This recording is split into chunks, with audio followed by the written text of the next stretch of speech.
Okay, now I want to discuss what are the emergent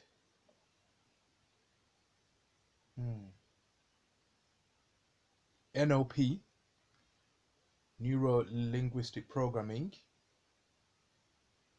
and I will compare that to conscious based neuro linguistic programming. So, emergent based neuro linguistic programming is when, in layman terms, in layman terms, most of my lecturing is going to be easy to understand. So, when you're dealing with emergent neuro-linguistic programming, neuro-linguistic programming itself was developed when a man chose to look at what people naturally do when they're in conversation, when they're interacting, that gives us the most positive results. Yeah, that brings results. Like they looked at people who are successful in their lives and they looked at their mannerisms, their bodies, to see what kind of expressions they give out subconsciously.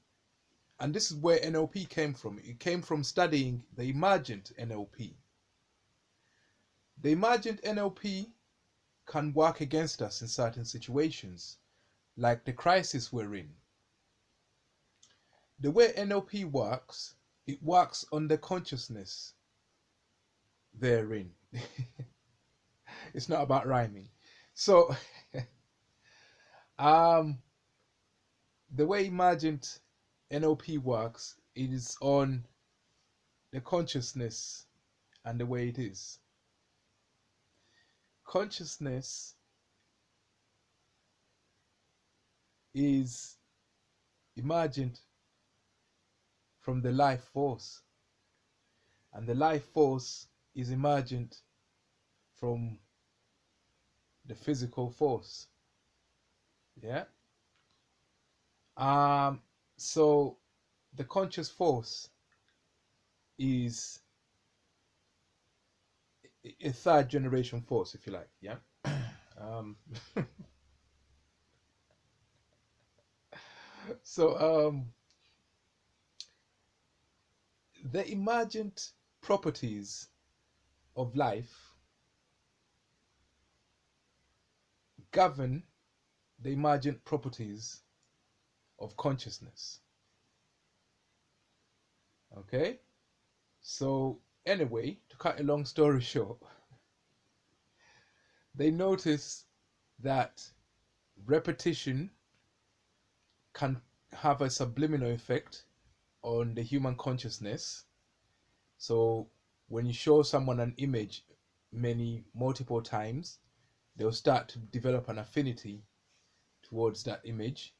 If I showed you a picture of a beef burger like 10 times, you're going to start to feel like you want to go out there and grab a beef burger. So this they've decided to do consciously when they're selling us things. That's what advertisement is about. But it also happens naturally. It also emerges from the way we are as people. Now, when somebody gets a cold, yeah, they can, through the nocebo effect, spread that cold to quite a few people, up to 50 people, I reckon, in a 2 week space where somebody's got a cold and they go out sneezing and coughing. Yeah. Um, if they do that for 10 days straight, they would have infected at least 50 people from just the nocebo effect, from just the way that consciousness works. Monkey see, monkey do. You see someone sneezing, you automatically start sneezing. You see someone coughing, you automatically, and you start to give yourself the symptoms, and eventually your mind starts to think that you've got the disease. Yeah, that's the nocebo effect. Yeah. so, so targeted individuals, you might be seeing quite a lot of people who are out there sneezing and coughing. There's two reasons why they're doing that. One, there are some people who are consciously playing on that, trying to induce the disease that way. And two, it's happening naturally from just people need to sneeze, they sneeze. People need to cough, they cough. So there's two tails that you got to look out for when you look behind you. There's what nature's doing to you, and what some spiteful perpetrators are doing to you.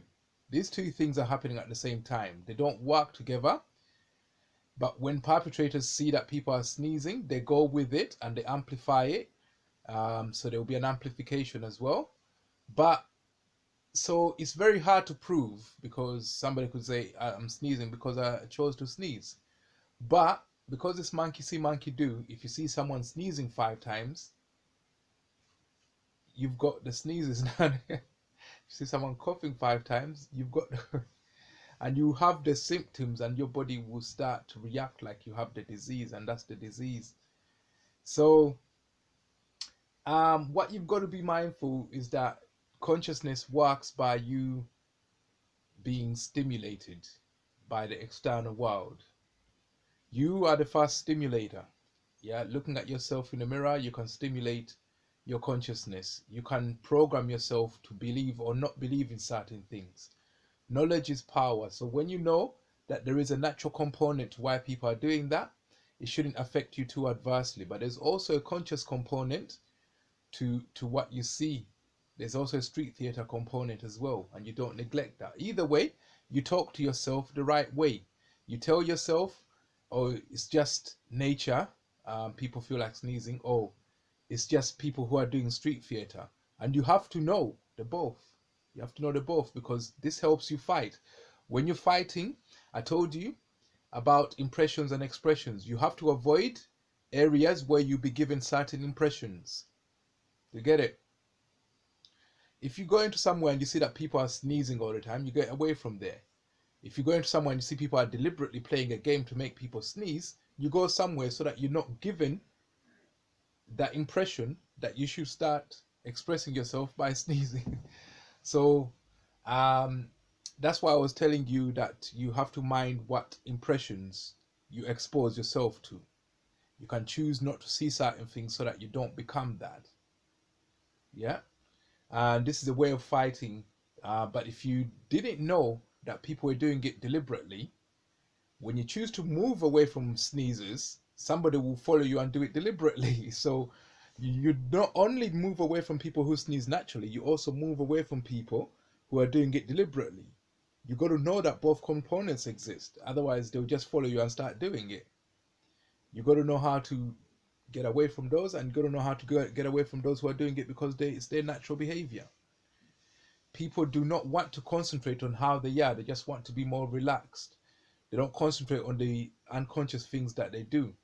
You could find someone with their hand on their groin and they're scratching that, so, and then oblivious to it. Yeah, people have funny little habits that when you see it, you pick up. But then there are people who know that we have these funny little habits and they play on it and they amplify things when they want. So you got to know both if you were to get away from seeing that, for it to become an impression that drives you to giving yourself those funny diseases that you catch. Anyway, it's been nine minutes since I started talking. I was gonna do this live, but it's at the wrong time. I'm out.